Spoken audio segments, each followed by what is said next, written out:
Welcome to the DL Gaming Podcast, adding games to your Steam backlog, one slightly inappropriate episode at a time. My name is Christian, and jingle bells, there's a new Manor Lord in town. Joining me today is Amanda. That's right, and I'm going to be rating this story arc. Damn, man, Bobby. And I'm just hanging out in the background like a wallpaper. Okay, well, I can't wait to unpack or unwrap that. This week we're going to be talking about Asterix and Obelix, Arc, Raiders, and Manor Lords. And I'd like to remind everyone that Bobby promised us he would do this whole episode in French. Voulez-vous français avec moi? But first, Bobby, what's new? Well, I'll tell you what's new. I checked in with Wallpaper Engine this week. Everybody knows what Wallpaper Engine is, right? I feel like everybody has this game on Steam. You don't. I see. Okay, no. On the bottom right, I see people launch Wallpaper Engine all the time, and I'm like, what are they doing? Yeah. I have no idea. Oh, yeah. Your friends on Steam have like 900 hours in this. So it is this application on Steam. Steam actually has a lot of apps on it, but this one allows you to set wallpapers and moving wallpapers. And there's a Steam workshop so people can make their own. It is 98% like anime. And okay. Yeah. So if you don't like anime, they even ask you when you load it up, it says, do you want to just not see all the anime? And I was like, yes. I wish I could get that for everything. I wish I could turn that on for my life. That's like, it's a life option. Yeah.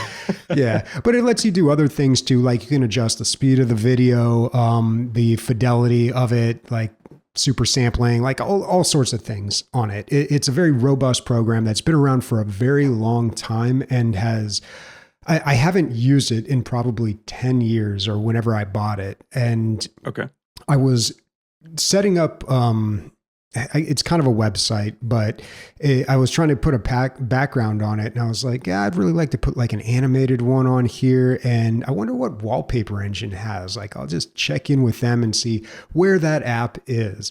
And it's pretty incredible what you can do with it now. But the problem with that app has always been, if you Google it, the first thing that always pops up are autocompletes in Google is, how do I get this to run without Steam? Because it's super annoying to have to launch Steam just to load your desktop background. And also kind of weird just to have like that running and, clock hours in it. So I think there's ways to do it, but it's all like weird little hacks. Like I couldn't find a good way to do it, but it takes me back to a long time ago when I cared about what my desktop background was and like the style of my computer. I used to spend a lot of time with a similar application by Stardock called Deskscapes. Stardock is a company that makes a couple of applications like Deskscapes, window blinds, fences, all these things that let you customize how Windows works. And I used to use those and like just dial it in and get it just right. Go to wincustomize.com and pick everything out, make it look just perfect. And then after like a couple weeks, I'd be sick of it. You might also know Stardock because they publish video games too, like Sins of a Solar Empire. They always make those political machine games. Like you'll see that name pop up, but I don't know. Like it got me wondering, like my desktop background is solid black, or like sometimes I use like literally gonna say, why is this guy talking about this when I fucking know his desktop background is black with nothing on it. Yeah, or so fucking sometimes funny, I think at work I use like a gray, or maybe it's a black too. But yeah, like when you're feeling feisty, you'll use a gray. Sometimes I get on the gray scale and I get a little crazy. I turn it up a little, just a little lighter. Oh my God. I'm sliding on the grayscale. Ooh, where am I gonna go? Yeah. So obviously I don't put a lot of effort into that, but it got me curious, like how important. I think you see in black and white, dude. I would not be surprised if like you see two colors. You like that it's scene the in only Dune. two you need, right? Black, white, and everything in between. Right. But what do you guys do for a desktop background? Christian, I'm guessing Star Wars. For a long time, it was an anime Star Wars background of this beautiful X-wing landing on like a Studio Ghibli hillside. Now it is this awesome graph, not a graph, pictorial. I don't know what's the proper word for this. It shows the groupings of different game mechanics, like resource management and narrative detective puzzles, and it sort of illustrates what the base mechanic of that game is. So for resource management, it has a bunch of different players sharing resources, and it has that for every game ever. It's a 4K wallpaper, and so I used to have a 4K monitor, so I could really enjoy all the tiny details of it. But I'm fairly proud because I did some customization to make it work, so that I could see all the letters on it. So that Sounds is a my little background. busy for a background. Okay, yeah, I guess if you're used to the depths of space. Where I'm from, I don't see any stars, Christian. Okay, Amanda, what's yours? I haven't really had anything cool and nerdy like that in a while in my background. Most of the time on my backgrounds, I tried to either take pictures of places I have been hiking or places I want to go hiking, but like something that's like a vista. Like right now, it's a picture of if you were summiting Mount Rainier. There's like, I think it's Camp Mears where like it's at where the picture's taken, but it's Mount Rainier that you can see in the background. That's cool. Oh, nice. I like a Sweet. good vista. I change it up. Bobby, I know you live in the big old city, but you ever look up to the sky when you're out in the countryside and see all those stars up there and think, I really got to put in a word with someone. There's too much. It's a little busy. There's too much going on. It's too I wish this busy. was just black. Get rid of the moon. All Too right, many guys. stars. I was walking around by my house, and on a power pole, I found a poster that someone had stapled to a power pole about a LAN party. I was shocked. I was like, what? For one, you rarely see people stapling up posters for like rock shows, punk shows. You know, I would expect that, but like, it's a dying thing, I think. Posters are a dying medium. We're all on our phones, unfortunately. So I was surprised when I saw this LAN party poster, and it's a local group called Lanified. Okay. And so I'm on their website. And I'm like, maybe I should sign up. What are people playing? That would be fun. A little LAN party, bring my laptop. I'm noticing people are signing up with their gamer names. And I don't know if this is just like a generational thing now that I'm an old man, now that I'm a dad, right? But I'm going to be playing games with Fruit, and that's PHR00T, by the way, Cortexian, and Hot Gore. I don't know. How should I sign up? Should I sign up as Sniper, or should I pull the Christian? Okay, listen, kids. I'm going to be there, and you're going to call me by my first legal name. You're going to call me by my government name, by your damn Christian it. name. Yes, by my Christian yeah. name. Yes. Yeah. I think you should go as Sniper. Definitely. Really? I mean, that's Yeah, definitely 'cause- the trend. I mean, everybody's signing up with your gamer name. You can't just be. But not just that. Hey, guys, think about it. When we went to the first DLG con, almost everybody were calling each other by their Discord names. That's true. So this is like your first LAN. So I feel like it's not out of the realm. Like, it makes sense to me why everybody's using their gamer name. Still to this year, like every year we have people that still sign up and only use their gamer name. And people are asking me like, what's the real name? And I'm like, I don't know. And then I just go up and I just introduce myself. Yeah. But so I think you should go as Sniper. So I'm gonna have to call this guy. So the thing with our community is I feel like there's no awkward names that I've run into. But this guy's name is Hot Gore. I don't know. I don't feel comfortable. Hey, Hot Gore. I like Al Gore. Yeah, maybe it's growing on me. Okay, maybe it'll be fun. They're playing. You just had to say it a few more times. They're playing Quake 3 Arena, Warcraft 3, and Pummel Party, or at least those are the top picks so far. And I feel like that is a pretty decent lineup. That's a good I think so lineup. too. That's also like something three that- separate genres, and all of them very good for a LAN party. Yeah. And also something I could run on my shitty laptop, all of these too, right? Nothing that's going to like make it become a toaster. So I'm pretty excited. Yeah, I guess I'll go and I'll introduce myself. I don't know if I can do the sniper thing. Sniper. That's CNiper. That's CNiper to you, hot gore. Well, that's the problem with screen names. Sometimes they don't sound good when you say them aloud because you're used to like typing them out and reading them. You're not typically saying them out loud. And also they can be very difficult to pronounce. Like these aren't real words, you know, like nobody says these words. So nobody really knows how to pronounce them. That's so true. Robert Digital. Who is this Robert? He is rubbing me. Okay, Amanda, what's new with you? I just got done seeing Tron Ares. I don't know if you guys have seen this, or it's probably Ares, but whatever. With Jared Leto. Thought it was fun. I don't know. Have you guys seen that movie? Have not. No, I haven't seen a Tron movie since the original Tron. It's like the 11th movie I've seen in my life. So, wow. Yeah. All right. I saw that last one in the theater, and I actually kind of liked it. I feel like they've had a lot of trouble getting Tron off the ground as a franchise. I don't know. I'll probably check this one out at some point, but honestly, it's been enough time where I think I need to go back and just like watch all of them again. Yeah, I could see that, but this kind of feels like it could have been its own thing too. Like there wasn't too much of like, you should remember this. Like I don't feel like I feel like Tron these days has really not been that deep. They've been like some like overdone superhero movies where you're just like, yeah, this is fun. There's a lot of holes in the story, and like I don't know if they tied together, but I'm having fun. I'm having a fun time. The plot of the first movie, I've heard a little bit about the new one, and I think it sounds a little similar to the plot of the first one, because the whole plot of that is a guy trying to prove that he made a video game, right?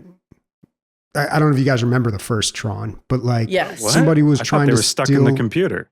He goes into the computer to somehow prove that that's part of the plot. He gets sucked into the computer, but like really the whole like major dramatic question in the film is like this guy trying to like prove that he created video, like Grandma's Boy, basically. I mean, that movie didn't have much of a plot, but yeah, I don't know. They're just fun, dude. The Tron movies, at least the first one, maybe the other ones too, but they were really just about like, hey, look what we can do from a technical perspective, right? Yeah. I don't know. I enjoyed it. I think that like, especially when it's on Netflix or whenever it's online on a streaming service, like you guys should definitely check it out because it's fun. Nice. The only other thing that is new that I'm excited about is this week I'm going to definitely be playing a lot of games. And Screamfest is going on until, we're recording this on Sunday. Boo! Yes, we're recording this on Sunday.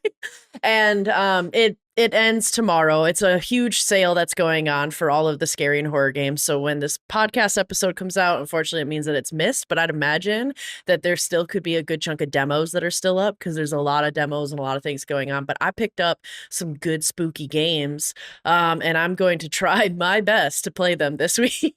So that's new for me too. But yeah, finally up and running and in where I am supposed to be. So wonderful. But yeah. I'm kind of curious, Christian. You ready to take us to the next level and talk about what we played? Bum-ba-da-bum. Oh, this is wrong.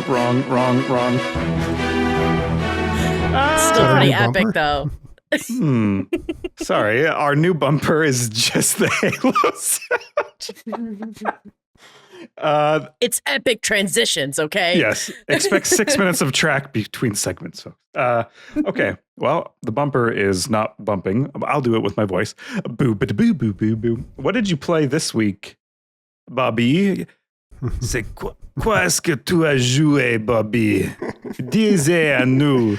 Yeah. People have trouble with Bobby in French, man. Bobby. It's Bobby. So they really hit the B's on those. Let's just go with Robert, okay? Yeah, some real big road bumps on the B's. Okay. Yeah. This week I played Asterix and Obelix Heroes. This is a turn-based combat game with cards. And Asterix Asterix and Obelix are very, very famous comic book characters from France. Like if you're from there, you know who these people are. When I visited France, I saw a billboard, and I have kind of a personal connection to these comics too, because when I was trying very hard to learn French like 5 years ago, I would read these comics in French, and it was a great way to learn because it's very easy reading. There's lots of pictures, it's not as difficult as like trying to read a book. So I got very familiar with these characters. I watched all the movies, all of the ones with Gerard Depardieu and Christian Clavier, but most of them were not very good, except the one with Cleopatra. That one was good.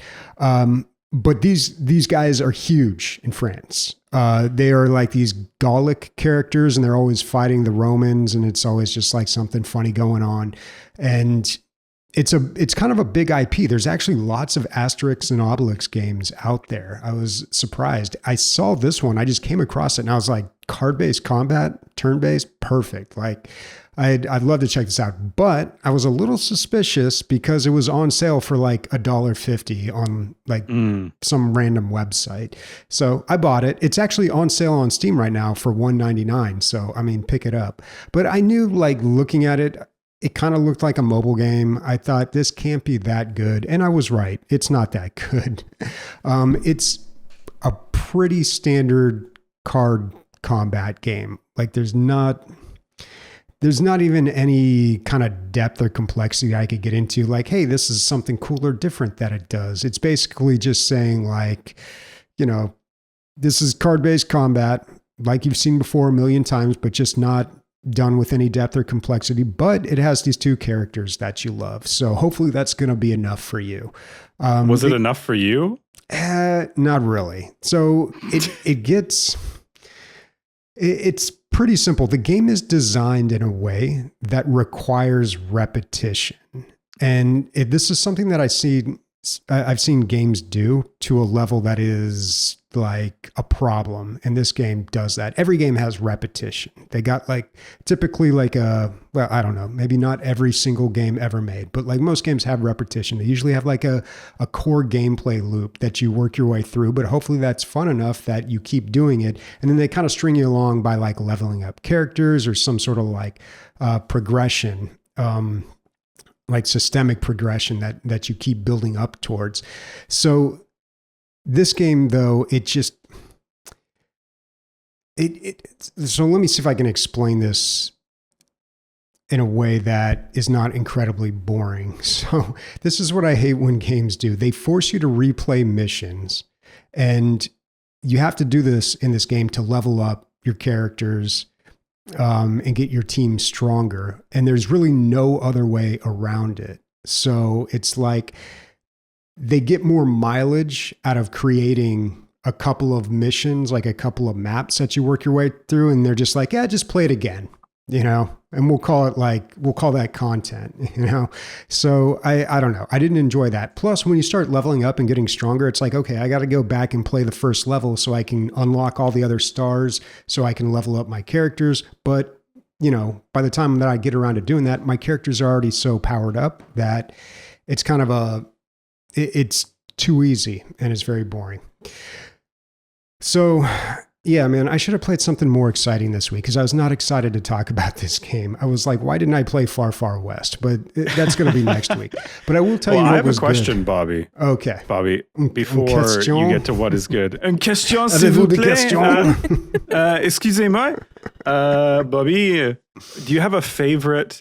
Is Asterix your favorite or is Obelix your favorite? Oh, definitely Asterix. Yeah. Okay. So Asterix, if you don't know, he's the little feisty guy. And then Obelix is the big fat guy who's always eating ham. And they always got to get their super secret potion that they drink to make them invincible to find the Roman from the wizard. Was it Tutafix? All their names end in Ix.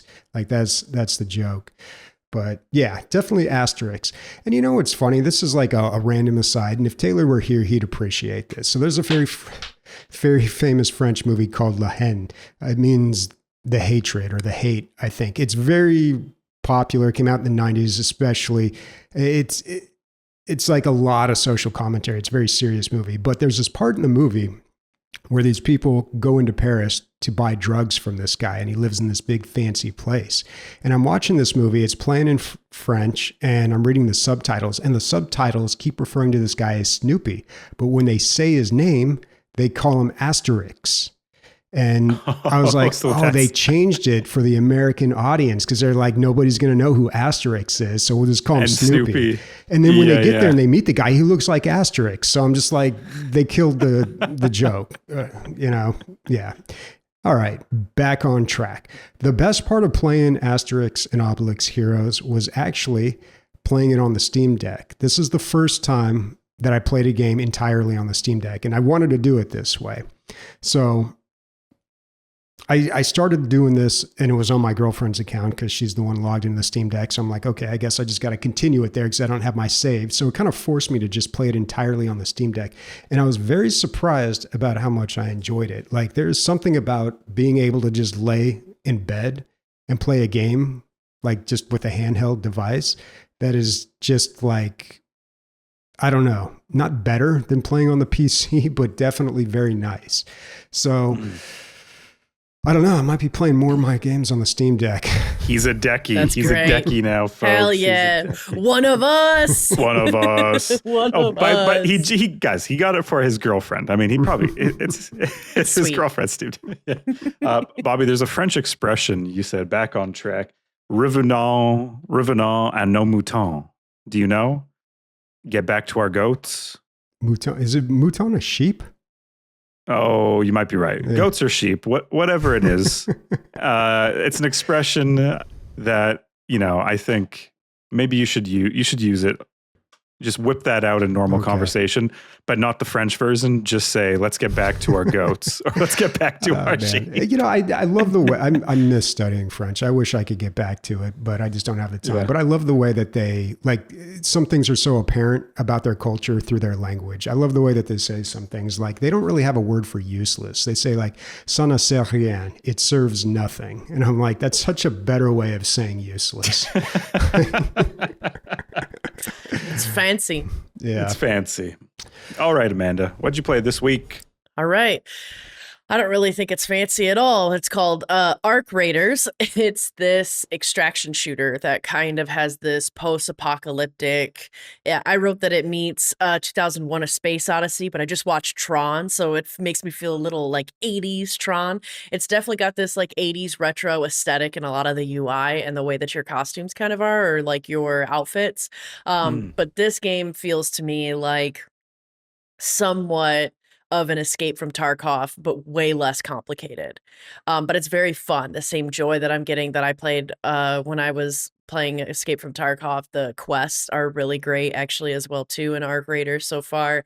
And I've been having fun. So you have a party of 3 people on a map of a total of 21, I believe. And you walk around and you just loot stuff and you avoid each other. It's really hard to see sometimes what's coming your way because there's all of these like bots and robots hovering, and like there's like the easy ones, which are called Wasp, and they just do like kind of scanning, looking at the map, trying to find players. And then there's like the Rocketeer, which is like the big explosive one. I did start kind of recently playing, so I feel like I'll absolutely like give an update when it's sick and something happens. But already it's been such a fun time playing with Lotion and my fiance. We just go around looting things together. And there was like one time where we went to go kill a Rocketeer, and there was a bunch of strangers nearby, and Lotion's like, hey, let's be friends. Let's link up and kill the Rocketeer together and get out of here together.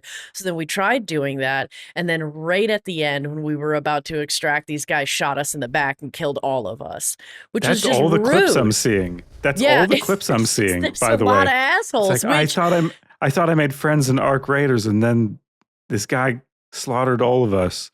No, it's brutal. Like I think a lot of the player base is brutal, but honestly, that's kind of how Tarkov was too. Like, so my fiance and I, we have like a shoot first, then maybe ask questions later mindset, which is also kind of asshole-ish, but it's kind of like we've played enough of these. Like we know from like Rust. And then you have the Lotion, who's a member of our community, and he's so going sweet. out. He's like, does anyone want to be a friend? Yeah. It's like, let's help each other out. But apparently him and Cricket Soldier had said too that they've played a lot of solo runs where they have linked up with other people to finish quests and to like take on things together and to extract together, that like they'd had a really great time with a bunch of randos. So, but I think part of it has to do with the team mechanic. When you have like a full squad and there's 3, it's, you know, I feel like if you run into 3 people, they're way more likely to be like, yeah, sure, we'll help you out, and then turn their back on you. Whereas when you're playing solo, it makes more sense to me that like you would be able to like, you know, kind of buddy up with one person to complete something and then both get out of there. I love when games do this. I love when, you know, we're so used to playing, the games we play usually have such hard guardrails, like, oh, you can't shoot your teammates, or maybe if you do by accident, they take reduced damage or whatever. You can only trade inventory with your teammates. Like, I love the idea of what happens when this is more like real life, not in the exact way there's like the mechanics, but like you can do whoever you want to whatever you want, including friends or making enemies. And I honestly, I'm shocked about how many people find friends in these types of games.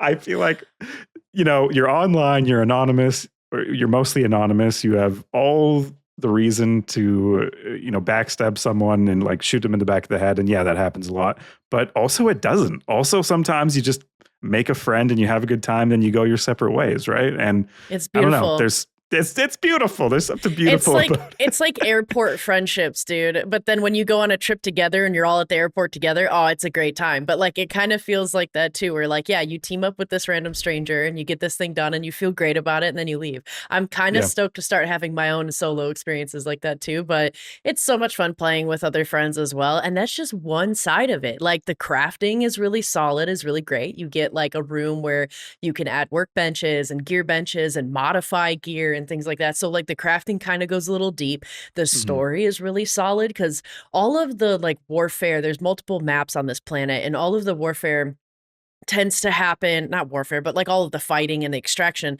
tends to happen on the surface. And then there's a whole city deep inside of the planet. And so that's how you extract, is you take an elevator down to go in back to the city.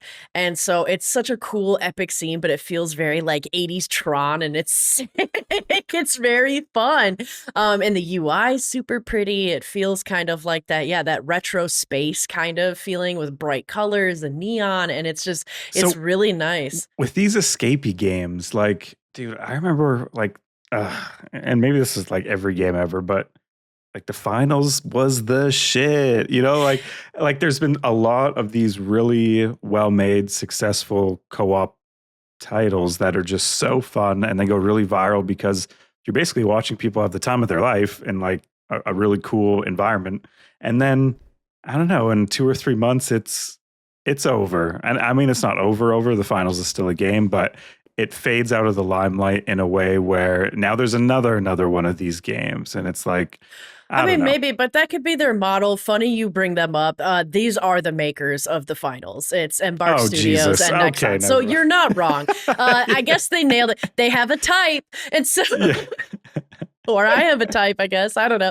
But no, it's, you know, we'll see. But at the same time right now, I'm having a blast. I think that this kind of game is really great with this because it's kind of the type of game where you jump in, you do a few things. What's really nice here in comparison to Tarkov, this feels like so much more accessible. Like I'm comparing it to Tarkov because that's what I've spent so much time in and played so much. And it's obviously like the mecca of sweat when it comes to extraction shooters. But this is way more dialed back, that I think that it's a lot of fun, that has way better sustainability because it's not about like being so realistic and difficult, but it's just extraction shooters done fun. And so it's kind of nice, I think, if you were to have like a long day and you just want to play a game for like 20 minutes or so, and you load this up, you jump in there, you extract some shit, and then you leave and you get out and it's fine. And you might have a fun and funny interaction and you might not.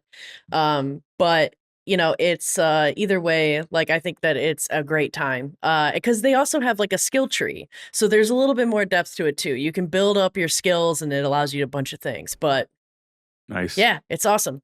Bobby, would you ever play this extraction shooter?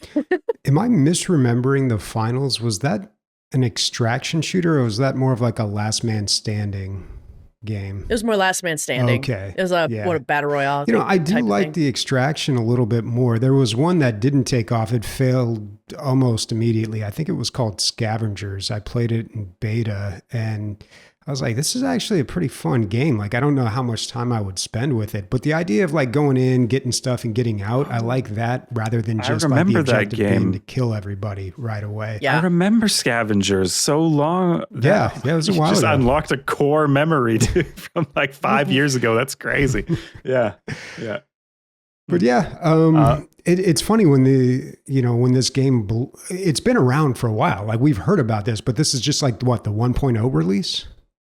I think it was just in it got multiple playtests and beta. Hey, Amanda? Yeah, I think so. Yeah, because it got released on this last Thursday on October 30th. Okay. So it's pretty new, pretty fresh, and it's building in player base. There's Oh, now I starting noticed, to be yeah, queues, which kind of sucks having a queue, but at the same, maybe I should queue up right now while we're doing the podcast because I'm gonna want to play it Just get in afterwards. line. It's so good. I don't know. I'm enjoying it a lot. What about you, Christian? Where are you at with extraction shooters? Because I don't think I've seen you play too many of them. Yeah, I mean, just life has changed and I don't have as much time. I have lots of interrupted game time and I just leave the game running. So probably That's not the fair. best co-op Oh, partner totally. in these. It's funny. I was talking to my brother and he was like, he's really into Sea of Thieves. We were building this bookshelf wall and we were talking about gaming. He's really into Sea of Thieves. He's playing with his girlfriend. They're couch co-oping on together. And not really couch co-op. They have 2 monitors and 2 Xboxes, and then they play side by side and having a great old time. And he's telling me this tale as if he'd met this person in real life, right? Like, oh, we met on a ship, or we met on an island, and then we set sail together, or we followed his boat behind us. We took on the Kraken, and I couldn't believe it. And then this other world boss, and we got to know him. And we got to know his first name, and then he killed us, and he took all our stuff. And he's like, and then I found him on Xbox Live, and I swore at him, and that's how I was banned. He got banned from chat functions on Xbox Live, which was the point of his story. But just like that, the betrayal that he felt was real in his voice. He was like, I couldn't believe whatever his name took our shit. Killed us. That's The so true. alliances in that game are very tenuous, as I'm sure they are in Arc Raiders. And it's funny when that happens in Sea of Thieves, because I'm like, there's no honor among thieves. I mean, that's the saying, right? The guy's a pirate. What do you expect? Yeah. Yeah. Yeah. So my partner actually mentioned that when we were, I wouldn't say arguing, but we were disagreeing with Lotion on how to approach people. And like, that's exactly what he said. He's like, have you ever played Sea of Thieves? Like everybody does that. They'll kill you. They'll bury your treasure in an island nearby and then they'll come by later and pick it up. Like, they'll just get you. So this game is super fun, guys. I promise. No, and everything I'm seeing about it looks so fun, and there's no reason for me not to try it. Yeah, I mean, If there's a why free not? weekend, I'll for sure be hitting you guys up about it then. Okay, cool. Okay, guys, I played Manor Lords for the second time on this podcast. Hold the applause. There'll probably be a third time too because this game is still in early access. Okay, Manor Lords, what is it? It is a medieval city builder that sweats the details. It's authentic to the time period of medieval city building in the 14th century in Germany, to be specific. But it's still fun. It's still a great time. And usually those things, the Venn diagram of realism and fun, they don't tend to touch very often. And I feel like they did a really good job on this game. It's been a while since I talked about it. It's been a year. It released a year ago. And on release, it was authentic to the time period. It was all the things I just said, but it was pretty basic. It was missing a lot of the production chains and depth that people who play city builders expect. You know, if you were coming from Anno to this game, probably a little disappointed if you wanted something that was all about resource management. But what this did and still does really well is it's like a Zen garden. You're slowly cultivating this medieval village, and it has a strategic layer on top. But because it sweats the tiny details, because when your people walk, they make paths, because when you cut down trees, they don't regrow, because the ecosystem of where you are matters to the village you're building. It's very immersive, despite lacking like 100 different types of resources for some sort of crazy production chain depth. So they've upped the ante since then. This is 0.08, which I don't know. Whenever I follow early access games, like sometimes they start at like 0.06 and I'm like, okay, so does that mean we're 4 updates away, or like how arbitrary are these numbering systems? I feel like they always start around there too, and I'm just like, maybe give yourself a little more room. I don't know. Yeah, dude. Pretty bold. Yeah, there'll be like a 0.9 update, and then a 0.92, and then a 0.96. You're like, okay, guys, It's just like an asymptote. It's just like never gets there, but it just gets increasingly close. Yeah, 0.99, 0.1. Yeah, little math joke there for people. Yeah, it went over by.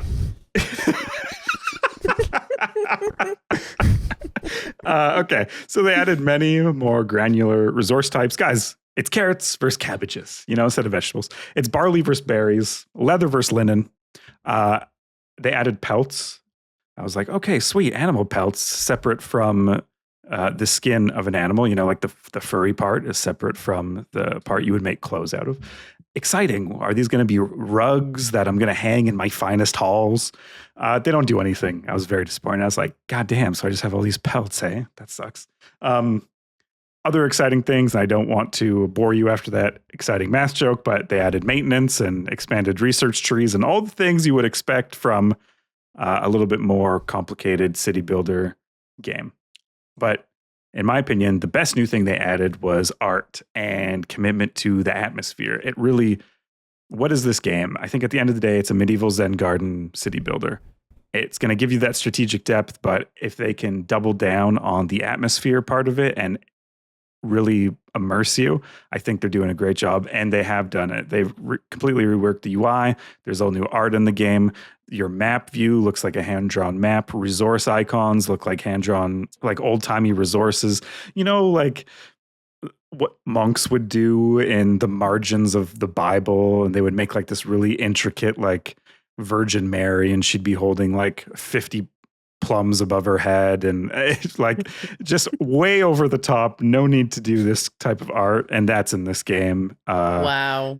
And so it looks beautiful. And this time I made a massive army and I defeated the AI. And I usually don't play this way. I'm usually like, I'm making my little village. It's so nice and fun. And then the game will tell me like, hey, you're going to get raided in like a year. You better prepare.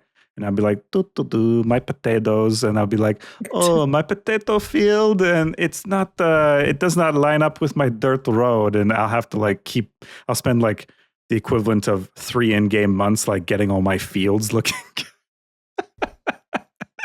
And then the AI will, of course, roll over me and, game over. But so this time I was like, no, I'm going to take the fight to them. So got a big army, destroyed the AI, and I realized I don't ever play games like this, but this game made me a min-maxer, and it extracted something out of me, something I didn't know I had within me, to actually take the fight to the enemy on the map and defeat them. Bobby will know what I'm talking about because he destroyed me in Warcraft 3 with like some fucking cheese ass strat. Like, talking about my Rifleman Rush? Rifleman Rush. My patented Rifleman Rush. Literally my only strat. Been using it since like 04. Yeah. Yeah. When I go to the LAN party, I'm whipping it out, by the way. I'm like, hey, you guys seen this? They probably have. So I don't know. My discussion point, if we need to have one, is how often does everyone play games like not me? Like, does everyone min-max in most games? Or do you ever play a game and you kind of develop a personality within that game and you try to play that game authentically to whatever that personality is? Does that make sense? Do you guys ever do this? Role play. I like to role play. Yeah. Sometimes I straight up do, for sure. There's especially like with the games that are more of the RPGs, like Grand Theft Auto, things like that, I'll be like, I'm just going to be a taxi driver, and I would pretend to like pick up people and then like drop them off, and then play the game that way. But a lot of times, like even in ways of like Diablo 4, when I was like a necromancer, I was like trying to really lean into like just being this army lord of the undead and just bringing them like, yes. And so I just went with whatever would be fun with that role and that character. but equally so have also actually min-maxed in Diablo 4 to win. I do both worlds. I think it's impossible not to min-max in Diablo. I mean, that's Yeah. kind of have to in that game. Yeah, I am guilty of doing that just in all the games that I play. I always min-max, and it's not a great way to play a game. And every now and then a game will come along that forces you out of that. And I always think of Disco Elysium, because when I started playing that game, I was just like, okay, I got to choose between these, I can't remember what they call them, but like these abilities basically.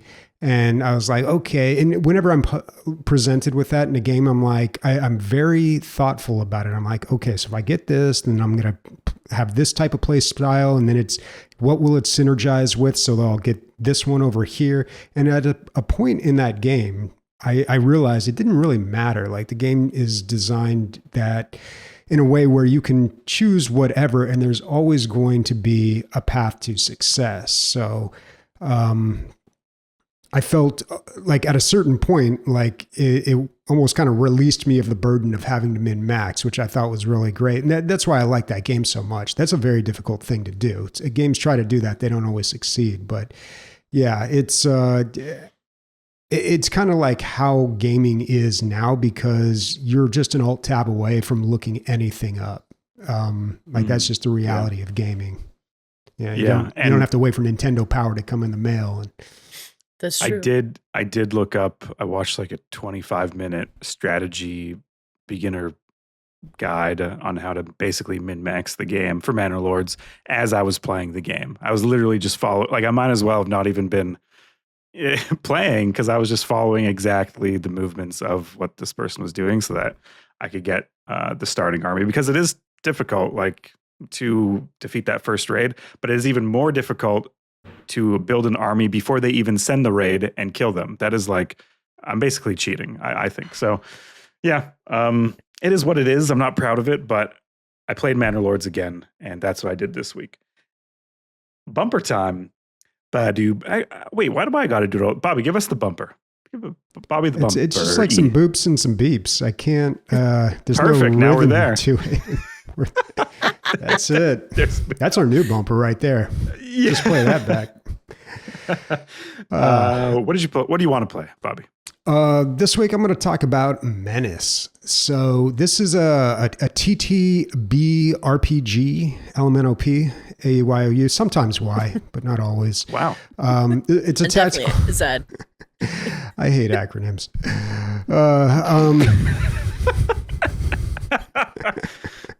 I hate acronyms and color. A tactical turn-based RPG game. It's similar to XCOM, where you send a crew out on a mission, you get some currency revenue, whatever. You beef up the crew, you send them back out. Maybe you lose a guy. It's XCOM, but it's set in a sci-fi setting. But the reason that this game caught my attention is because it's being developed by Overhype Studios. So this is the studio that made Battle Brothers. There was someone in our Discord a long time ago who recommended this game to me, and this person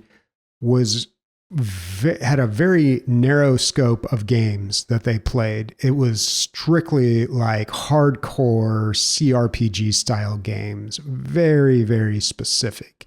And he said, this game is really good. You got to check it out. And it was good. If you look at this game, Battle Brothers, it looks weird. It's got these weird looking characters moving around on a map. They look like Russian nesting dolls. It's not a good looking game. And it is incredibly difficult. It is one of those super punishing games. And it's one of the games where it's just like failure is part of the game. It's just kind of like fail until you fail a little less each time.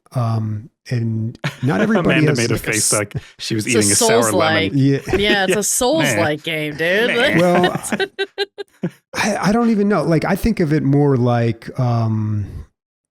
Don't Starve. It's like you're going to lose eventually. It's just a matter of time.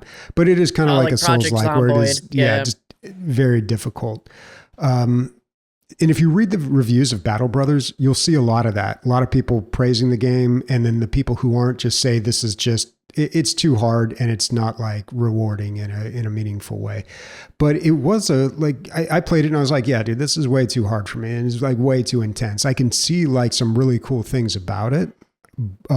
Because it is like incredibly detailed and like the strategy involved.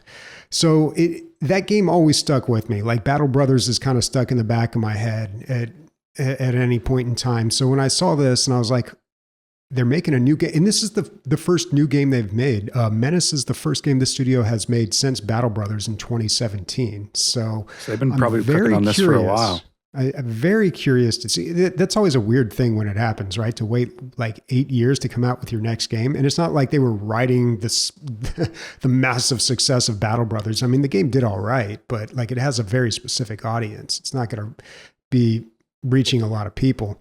So I'm wondering if MENACE, their new game, is going to be more accessible, less punishing, like if they're just going to try to go for a larger audience, or if they're just going to still like, if it's basically going to be Battle Brothers, but in space. The graphics are much better.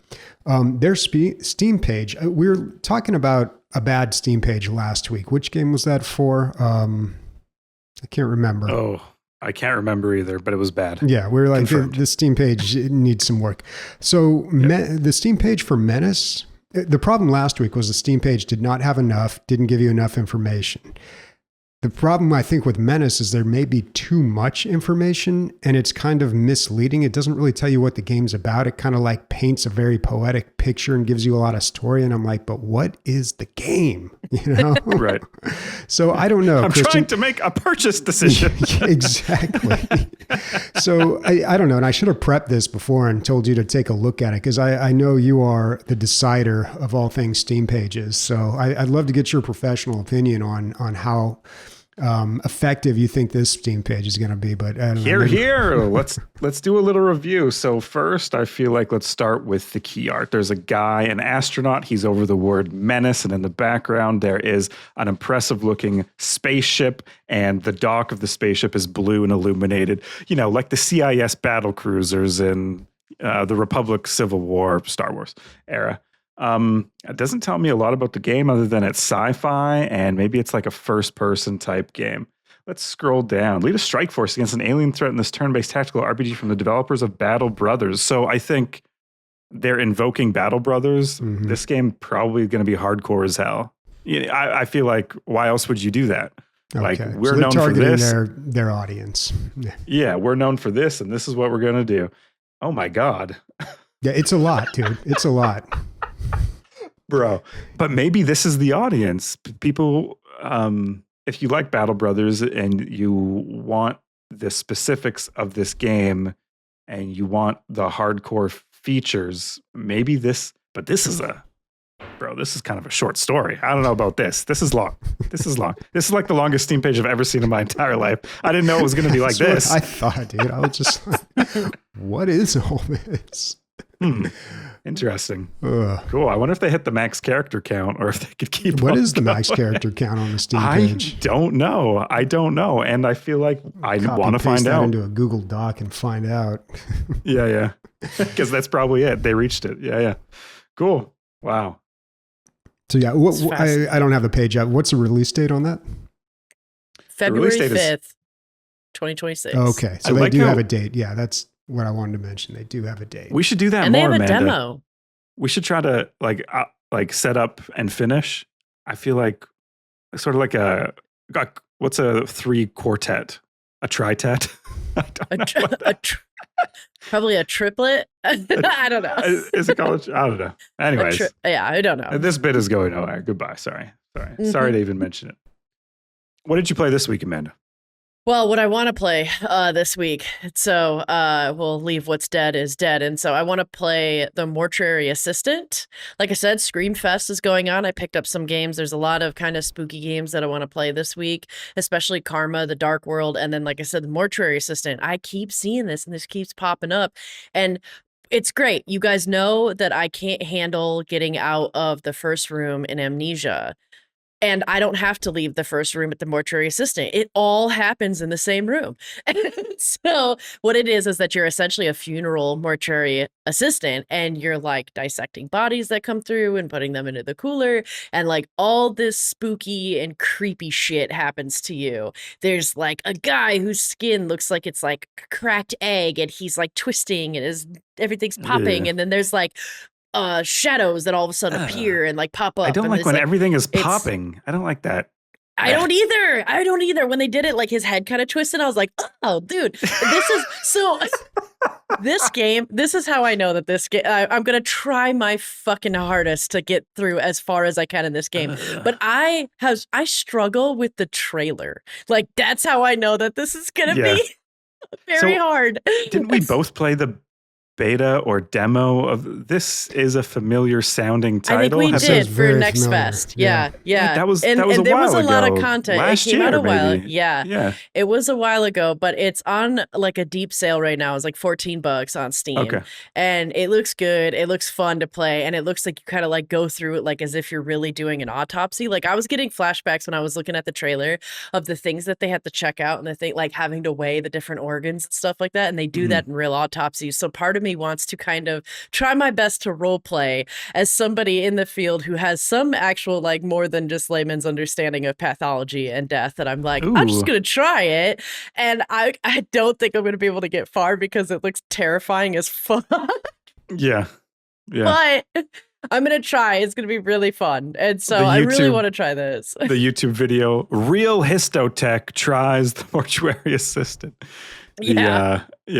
Goes to autopsies. I don't like it the looks really popping. creepy, but yeah, I know. I don't either. It's too Something much. about- It's too much. Something about popping. Yeah, I don't know. I don't know. The only thing I think I'd rather listen about like popping eggs, like dinosaur eggs. You want to tell me about what you want to play, Christian? Ooh. Jurassic World Evolution 3 is the game that I would like to play. And I mean, everyone's heard of this game, but if you haven't, you're on a dino park. Everyone has seen Jurassic Park. I watched it for the first time a couple years ago, and I was like, don't really passable. 5 out of 10.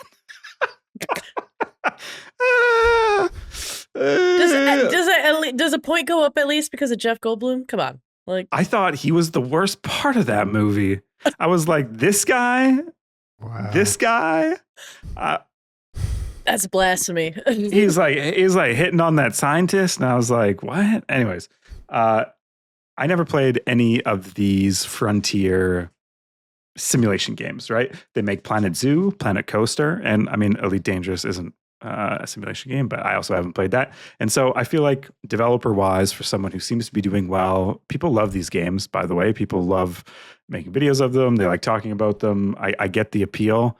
Maybe I don't know how much it relies on nostalgia. Just looking through the trailers, it doesn't seem like it does that much. Like it seems like it has a lot of standout features for the game. It's not just like a reskin of a city management game with dinosaurs.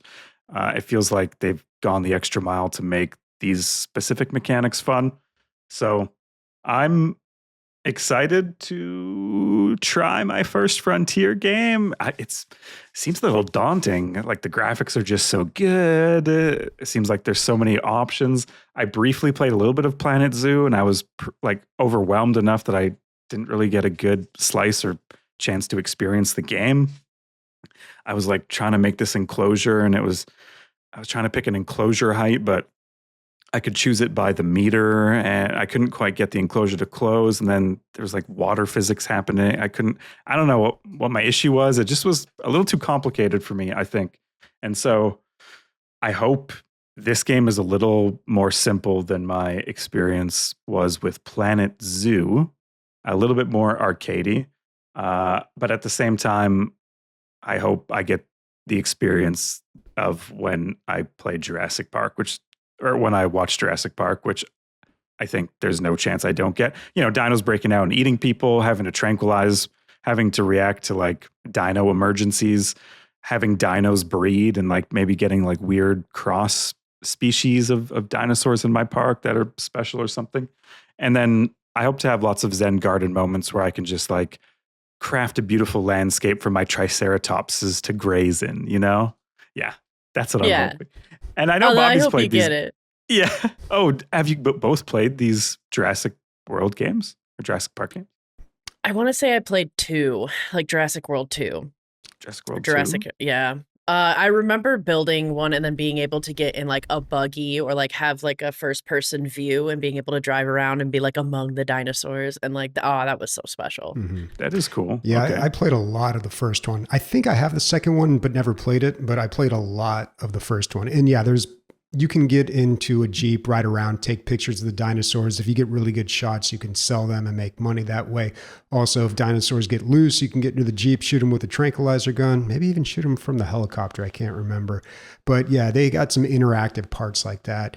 But the Jurassic World Evolution games, I mean, if the other ones are anything like the first one, they are definitely more arcadey. It's kind of nice at first, but it feels a little limiting in the late game. It's very streamlined, and it was such an interesting experience to play that game because I've never played what is essentially a city builder, technically a park builder, but I've never played a game like that I felt was so mainstreamed. You know, it was, yeah, and that's both a good and a bad thing. Like it had like this really kind of likable qualities to it, but it was like eating a bunch of candy. After a while, I was just like, this is making me sick, you know?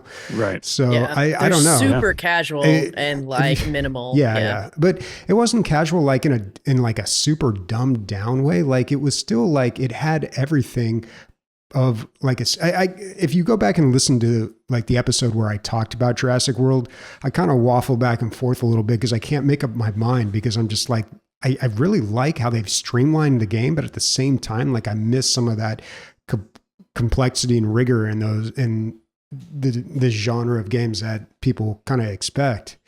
But right. Overall, I would say yes. I mean, it's got dinosaurs too. They break out, they eat your gas, you go clean up the whole mess, and then you reopen the park like nothing ever happened. The people come out of the bunkers and just like, oh, I guess I'll go back, get that ice cream, ride that roller coaster. Like T-Rex just ate my kid, but whatever. I did see they did the thing. I forget which Jurassic World it is. I don't even know if I've seen any of the other ones. Probably was just a trailer, but I think, is it called a megalodon, the big deep water fish that's like a huge blue whale basically, but a dinosaur with really sharp teeth?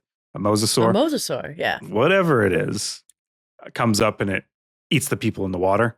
You can do this, or you can do that on this now. There is a deep water mechanic, and you can make like a kayak, interactive kayak zone where your park guests will jump in the kayak and they'll swim among the dinosaurs. But then you can have this deep water where these carnivorous dinosaurs, so you can recreate the things from the movie. I don't know. It's cool. All right.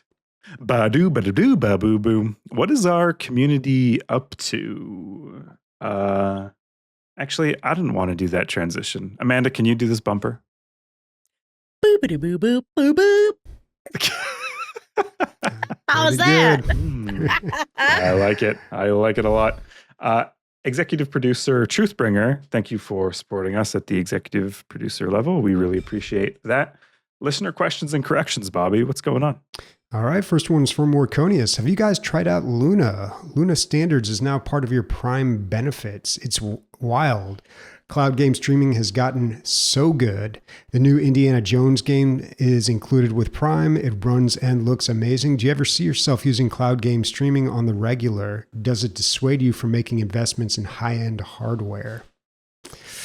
Man, are we ready for cloud gaming? They've been trying to do it for a very long time. I tried out Stadia when that was a thing, was not impressed. And I think just in general, especially PC gamers, really prefer to own their games. I've got such a narrow camera view here, you can't see my air quotes. Or maybe you can, I don't know, maybe your screen is different.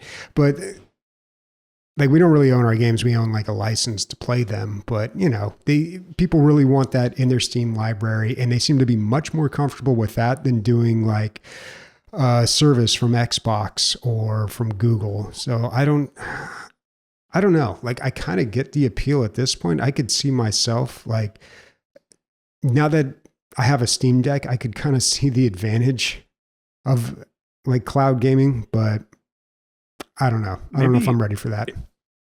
Maybe it's because I'm a dad, but I've been going full. I'm almost on like this analog universe where I'm like, I'm tired of paying subscription fees to live my fucking goddamn life. Like, and this has been like an evolving journey of mine in the last 5 years. Like, I got rid of my vehicle. I mean, we still have a vehicle, me and Rianne share, but because the insurance and the gas costs and the payments all felt like subscriptions. We canceled Netflix, we canceled Prime. We have we subscribe to Dropout TV, which is like that comedian so good. sketch comedy group. And I only do that because I know that all of my dollars are going to the people who actually produce it. None of it is going to like an executive C-suite, like they're not owned by anyone else. So that's how I justify it. I want to make sure if I spend money, it's going to the actual people. I'm tired of these fucking leeches leeching off me. And so I kind of feel like it's the same way with gaming too. I mean, of course, in the normal cost of a game, you're paying all sorts of people, right? But I don't want to be in a situation where indie games have to be streamed. Does that make sense? Like, if you are an indie developer, you have to go through some sort of streaming service, and now someone can't directly support you. Someone has to pay the streaming service. And I understand we're all on Steam and everyone's paying that 30% to Steam, but theoretically, you can get, if you really like a game, you can go straight to the source and purchase it right from the person who made it. You don't have to use a storefront. If they have a website, you can get it right from there. And so, I don't know. For that reasons, Dragons, I'm out. I don't want to be in on the cloud streaming game services. Yeah. I, not to sound like another voice in the big C against it, but I'm also not the biggest fan of the cloud gaming. I do feel a bit of a split. I feel like if there is a game that you really love and you really enjoy, kind of like Christian said, you could buy it directly from them, and I would want to keep that. So that way then, even if I'm assuming that it's like an offline game that you could play, like assuming they sunset it, you'll always have that game to play. And so I think for certain games, like the ones that you really love, the ones that really like kind of get you hooked, are worth that. So that way then you could always go back and play. But I think in terms of like when we're looking for stuff for this podcast, if somebody blows through a ton of games, if they chase like flash in the pan kind of games, then I feel like a lot of the streaming games, that's kind of a pocket for it. And that would be really great because then you could play and then you're not spending the full amount of money. You're just kind of like hopping around games. Like I've known quite a few gamers that, I mean, every day they play a new game. So like for somebody like that, I think streaming and using cloud gaming is fantastic. It's kind of a better deal for you in a way when you're consuming that much. But I think for a lot of us, it would be somewhere of a balance or somewhere in the middle. Like I appreciate that, if you already have Amazon Prime, then it's cool because then you can kind of check that out, hop through it. Like if you got lucky with a type of deal for Xbox and you're using that or you're on a trial, then like it's really fantastic that you can use that moment. But for the most part, I don't really care too much about the streaming cloud services for gaming. Yeah. From a technology standpoint, I'd be interested to hear see where it's at. Like he says Luna looks amazing. I'd really like to see that because when I played on Stadia, I was like, this doesn't look good at all. First problem, does not look good. Yeah. All right. Next question from JBack Quest. What's your favorite board game other people may not have heard of before? And before you try it, obscure Catan expansions don't count. Mine is Camel Up, a fun, easy to learn gambling camel racing game. God, that sounds so fun. Fuck, I'd play the shit out of Camel Up. I love Biblioclasm, one of our listeners to a DLG con, brought a horse racing game that plugged into a computer. Oh, that was good. Or sorry, into a TV. And so it visually showed you a horse race, but it also had a board game component, the betting and the random cards that you could pull that affected the race. I thought it was fucking one of the best games I've ever played in my life. I love that game. Horse racing is exciting. The first time I ever went was probably about 15 years ago. They do Del Mar, they do like the horse races out here. It's like a whole thing. And it was so much more fun than I thought horse racing would ever be. And that game that he brought, it was like you basically do horse racing. Like you place those bets, you got someone taking the bets, the horses are racing, you're cheering. And your horse doesn't win, you throw the tickets down. Yeah, it was a good time. And he was doing a good job at like, creating the atmosphere of a horse race, Biblioclasm. Yeah, that was a great time. Favorite board game that other people may not have heard of before. I'm trying to think of one I haven't talked about on this podcast. I think, have you guys heard of me talk about Game of Thrones Risk? No. Is it Risk, but Game of Thrones themed? Yes, but it's also, yes, of course, but it's also, the problem with Risk is goes on forever. And what Game of Thrones Risk does is introduce victory points and a quest system.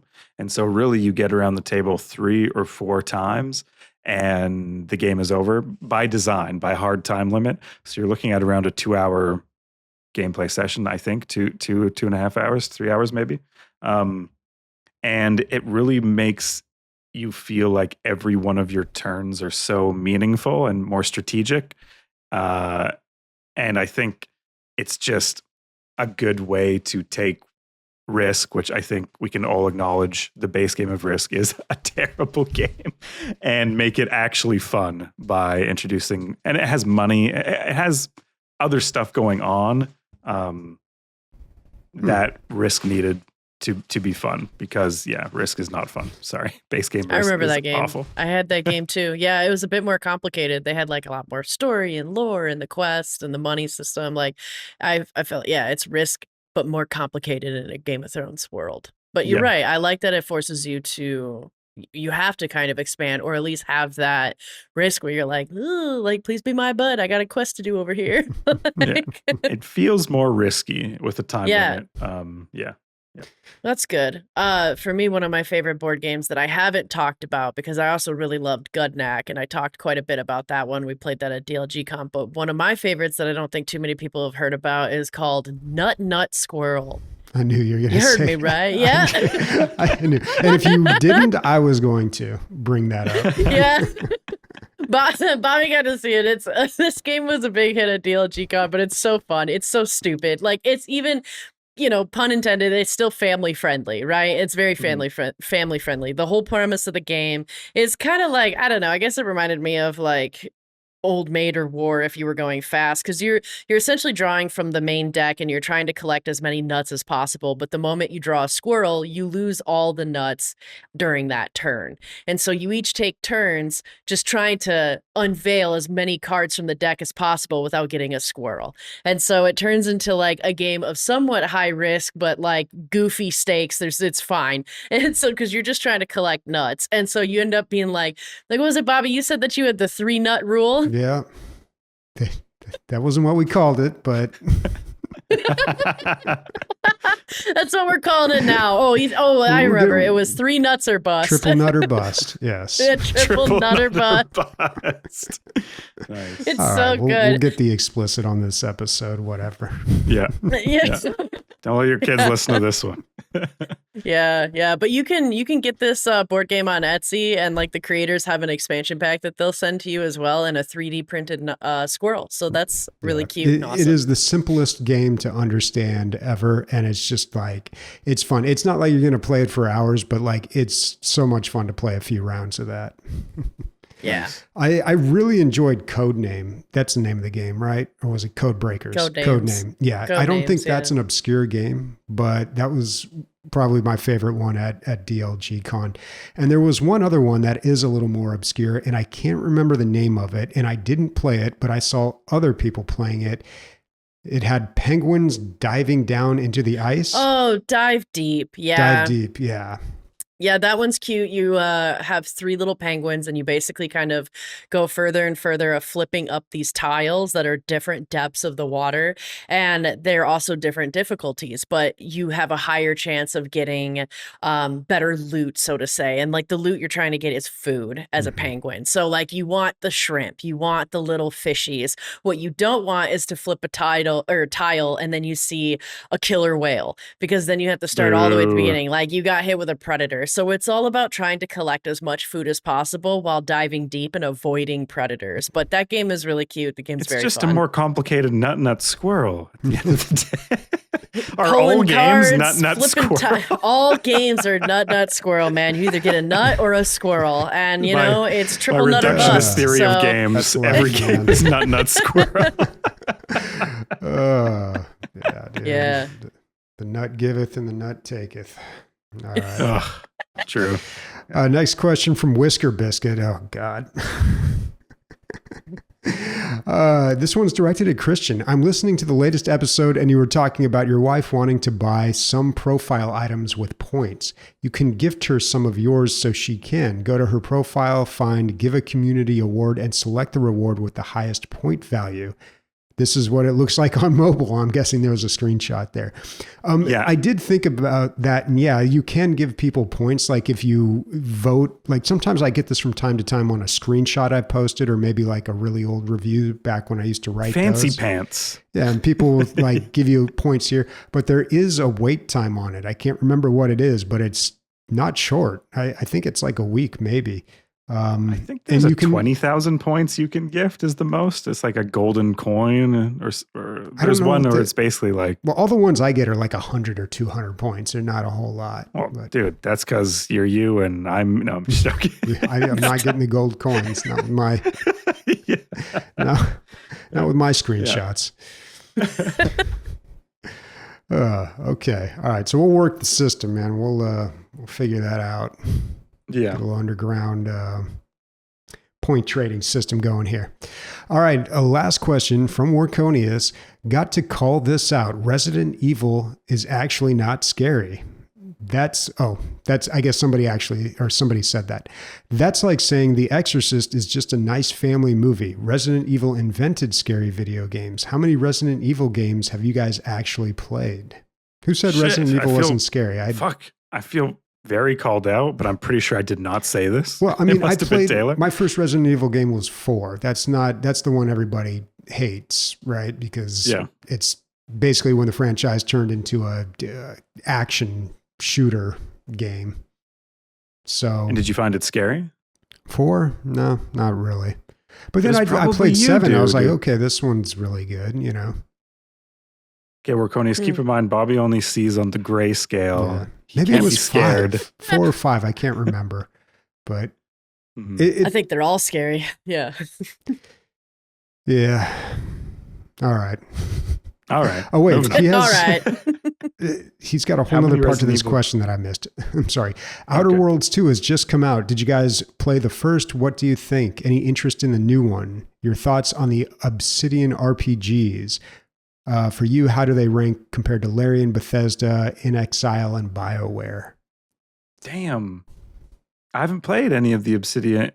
I have 2 big blind spots. No, I have so many blind spots, but I have never played. Like there's so much hype for the Outer Worlds, and I just watched like cucked from my non-RPG chair, being like, "Oh, this looks fun. Maybe I'll play this one day." Like, yeah, I don't know when I'm gonna have time, so can't answer the question. Sorry, shit. I didn't play Outer Worlds. Somebody on this podcast did, but I can't remember who. I think it might have been Ray. Yeah. Oh, Ray, maybe. Yeah, I haven't played Outer Worlds, but I played I played both Fallout New Vegas and I believe Avowed came out from Obsidian, and both like are awesome. I feel like Larian, I don't know, I put like Larian, Bethesda, and Obsidian all in like a top tier of RPGs. I definitely want to play Outer Worlds too. I'm gonna find time to add to it, but Knights of the Old Republic too. So sorry, I have played one, and I thoroughly.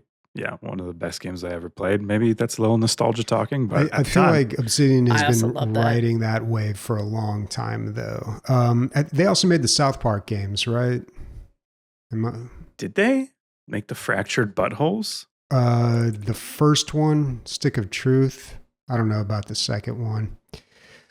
Well, they did, yeah. Also great. It's a good one. Yeah, that one was pretty good. I mean, like in general, Obsidian, like, I don't know if they have the consistency that some of the other developers do, but also like Larian and Bethesda have kind of built a brand, and you know what to expect when you're playing one of their games. Yeah. But yeah, I don't even play RPGs. What am I talking about? I who's was this gonna guy? also I was Professor also gonna RPG say over here. In my opinion, Obsidian rarely hits the mark. Yeah, I don't agree. I feel like they've put out a lot of really great products and series and like IPs as well too though. Like Pillars of Eternity is huge. Like I remember Grounded also being a great game as well too when it was released. So like I don't know, I feel like Bethesda's been such a household name, but Obsidian's incredibly close as well too. Yeah, they got some good games. One of these days, I'm going to play that other South Park game, probably on the Steam Deck. But I really did like the first one. That'll be such a good experience. Yeah. The Fractured Butthole. I mean, it's on sale for like $2.99 half the year. I thought I bought it already. Maybe I did. Yeah, I watched Rianne play a good chunk of that Fractured Butthole, and yeah, looked really fun. Thanks for the question, Warconius. yes, thank you. Do we do a bumper for the plug, or we just lead right into the plug? I'm just gonna plug it up with the plug. Because I'm scared, guys. No, that episode's coming out on November 9th. I believe the next episode. Yes. So I'm playing Mortuary Assistant. I'm going to try my best to stream it on Friday. But I'm definitely going to play some scary games this week. So a selfish self-plug to plug up any... I don't know. Okay, I'm done. You know what? That's good. Thank you, Christian. Okay, cool. Great. I love it. All right, guys. My name is Christian. Joining us today was Bobby and Amanda. Tune in next week because we forgot to fill in the hook for the next episode. These late shows hit me hard. Bobby, you said you were going to... Well, I'm going to be playing Jurassic World 3. If I'm not playing Phasmophobia with the gang, then I'm going to be playing Far, Far West. It's spooky. Yeah. How could I... Yeah. We're going to be spooksters. Right. How could I forget? Spooky. Yeah. Yeah. So. Okay. This is, I also thought I filled this in, but I didn't. This is, what is this? This is mine. Isn't this from Halo that we're going to be outroing ourselves to? Nope, not quite. Because it's my fault. Wait.